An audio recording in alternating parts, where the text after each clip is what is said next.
dal leen ak jàmm mbokki internet yi safoo di seetaan Buzz M TV cant ak ngërëm ñen na leen si topp bi ngeen di topp seen bi ba tey dañuy des si actualité mbirum Maimouna Ndour Faye ba léegi si la ñuy des ndax mën nañ ne kat mbir yi dafa mel ni dafa am lu si rax comme ni ñu koy faral di waxee. maire bu Dakar ki di Barthelemy Diaz bi mbir mi amee génn na nag daal di yëkkati ay kàddu xaw a joxoñ baaramab tuuma ñii di waa Pastef. moom maire bu Dakar bi mu waxee loon nag ku si mel ni El Malick Ndiaye daal di na koy tontu waaye tamit leneen daal di nay am mooy que ne nag mbir mi bi enquête yi génnee daal li jot a leeragun mooy que ne dafa mel ni daal waa Pastef yi laalewul ci dara dinañ si dikkaat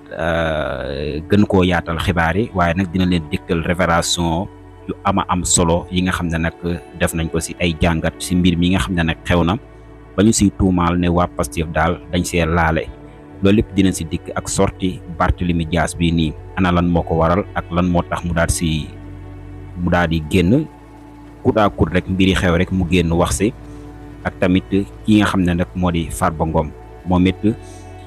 ana ban paar la si am si mbir mi nga xam ne xew na di leen si dikk loolu lépp ak ay jàngat yu ama am solo comme niñ koy faral di defee jaa ngeen jëf. jiñ ko ñi pourquoi Barthelemy Diaz yeewu suba dem ci télé bi di am ñu koy jiñ man je le trouve suspect moom. man li mu ak ñu mel ni yow intervention bi ñu ci def ñëw di ko jiiñ ab parti politique El Hadj Ndiaye intervention bi mu ci def ñëw ne lii de gëmu ko dafa bëgg lu gën a leer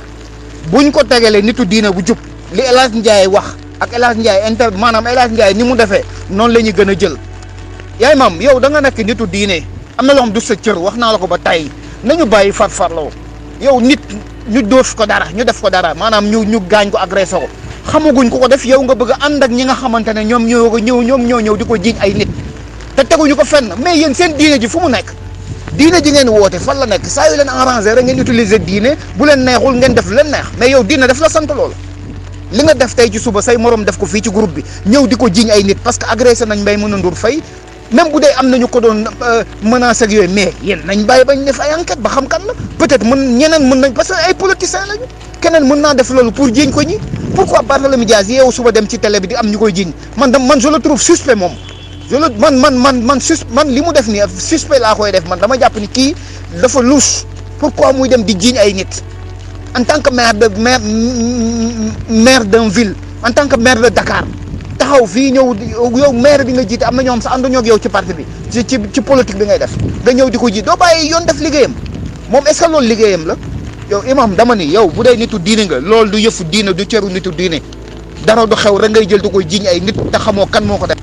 Ndiaye xam naa réponse bi du yaatu parce que après mën na nekk ping pong bennal te daanaka jaru ko du dëgg mais da nga wax lu am solo yow nee nga da ngaa jàpp ni amnistie du mooy régler problème bi moo tax nga ni ma c'est faux man su ma waxee ne amnistie mooy régler problème bi loolu c'est faux donc yow li nga jàpp mooy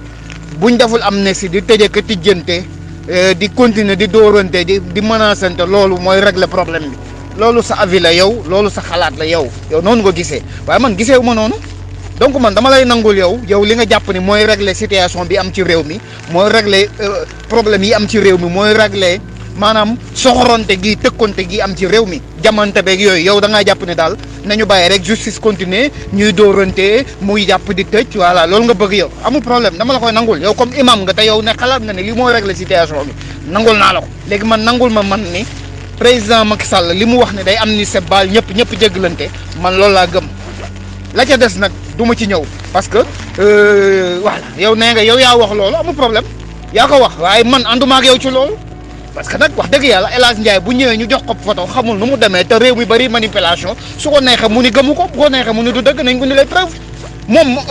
man pour le minimum El Hadj Ndiaye ni mu doxalee moom mooy yëfu jullit mooy yëfu nit ku jub mooy yëfu nit ku maandu. Macky Sall président Macky Sall waa kër Amadou Ba yi nekk ci panel yi di xamb taal bi nga xam ni ñoom tey ñu ci bari ci ñoom ñi ànd ak Amadou Ba nekkoon na ñoom ay Benno Bokk Yaakaar la ñu bokk. ñoom même personne yi ñooy waa Adji Sarr et Sweet Beauté arrêté wuñ même personne yooyu ba léegi nii ñooy xam ba taal bi ñoo nekk ci panel yi di xam ba taal bi parce que ñoom dañoo bëgg xeex bi continuer affaire yi gën a lamba jaxasoo su ko defee lépp dañ koy dóor ci kaw Macky ñoom déggoo leen ñu leen wax de ñi ci nekkoon ay kilifa nekk APR déggoo kenn même média yi Macky rek la ñuy wax média international yi Macky rek la ñuy wax tubaab yi voilà léegi ñoom li leen intéressé mooy seen waa ji falu ñoom rek waa ay sud beauté ak waa kër Amadou Ba yi nekk ci groupe yi ñoom rek ñoo nekk ci mbir mi di xam ba taal ñoo bañ amnistie am parce que jàpp nañ ne amnistie bu amee du baax ci ñoom rek la mais président Macky Sall faalawul ñii de parce que lu ko dal ñii la ñoo ko yóbbee lu ko dal waaw léegi du ñëw ba tey war a régler loolu war a réparer loolu ay nit nekk fii di fo yow li xew dal na Maïmouna Ndour Faye man dama koy condamné di ko ñaawlu di ko naxaru parce que jigéen la ba pare jàmbaar la te émission yu am solo lay def kenn waru koo def lu mel nii waaye bu lii xewee nañu bàyyi ba police ak gendarmerie def seen enquête ba ñu wax kan la mais kenn waru ko jiñ kenn waaye waaye sud bote ñoom moom ñi ngi naan xale yi ñuy bàyyi la yéen bi ñu waxee fii ne xale yi nañ leen jàpp mais booy bi ñu leen tëjee ci kaso yi ñii nii génn nii avant ñuy génn am na yeneen manifestation yu fi amaat am ñu ci dee booy yi di génn nii avant ñuy génn am na yeneen manifestation yu fi amaat booy yi lakkaat nañ fi dëkk bi am na ñu ci deewaat donc kon bu ñu bëgg ay agression yi mi ngi doon am pourquoi ñu bëgg a jëw rek di leen ko jiiñ peut-être ñoom la peut-être du ñoom mais bu kenn ñëw rek di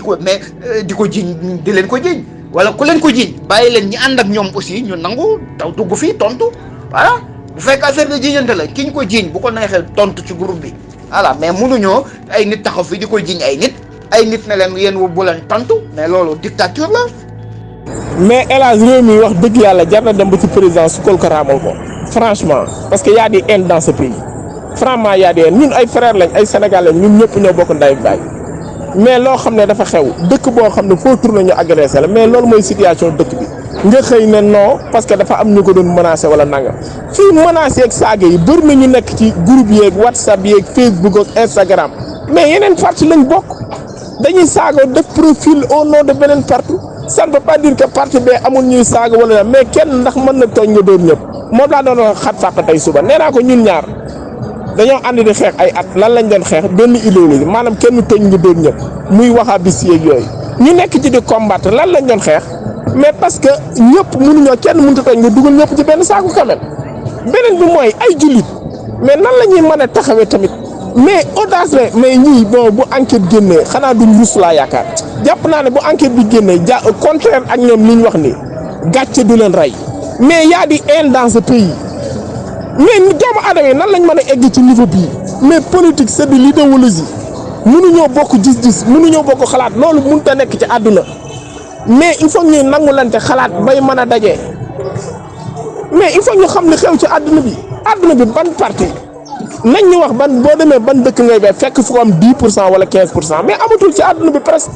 amatul benn dëkk booy dem nit mën a dajale 15%. ça veut dire que mais nit ñi dañoo wuute